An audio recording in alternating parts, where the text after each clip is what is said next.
On essaie à domicile. Je suis né le 21 avril 1934 et il n'y avait pas de maternité, donc on essaie au village. Je suis arrivé en 1976, il y avait à peu près 200 personnes à l'époque. Et donc je suis arrivé moi, dans le service de expédition-réception. C'est une vie, c'est notre vie, quoi.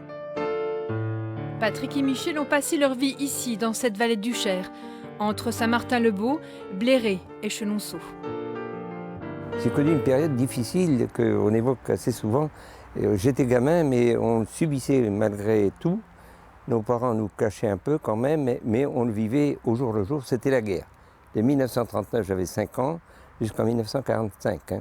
Et ça, on se rappelle de ça. Vous avez grandi avec ça? Ah oui. Et ça nous a marqué. Michel Berger se souvient.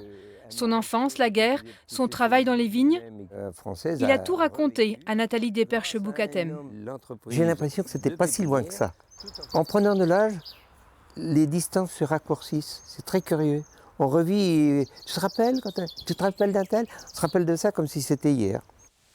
Nathalie a sillonné les villages autour du Cher pour écouter les gens d'ici parler de leur vie passée.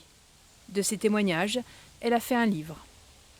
Je cherche à réveiller leurs souvenirs, les jolis comme les moins jolis. Servir en fait de passeuse de mémoire en fait.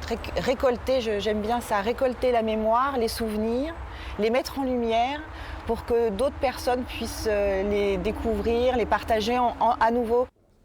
Et là c'était voilà, moulage, mais c'est vraiment le bâtiment, le cœur de la fonderie, quoi, où il y avait beaucoup de personnes qui travaillaient en 3-8. Hein. Ce livre, c'est aussi l'histoire du patrimoine industriel.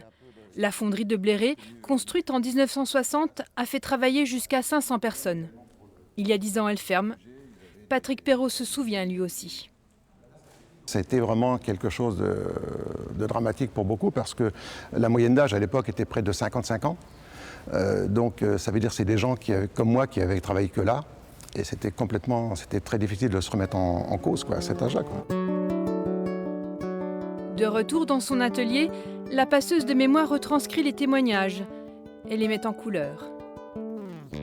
L'aquarelle, c'est de l'eau et de la lumière, donc ça s'accorde parfaitement, je trouve, avec la transparence des regards des personnes. On arrive à faire briller presque le regard et on a l'impression qu'ils vont parler en même temps. Laisser quelque chose pour les générations qui suivent, hein, laisser des choses écrites pour qu'ils sachent.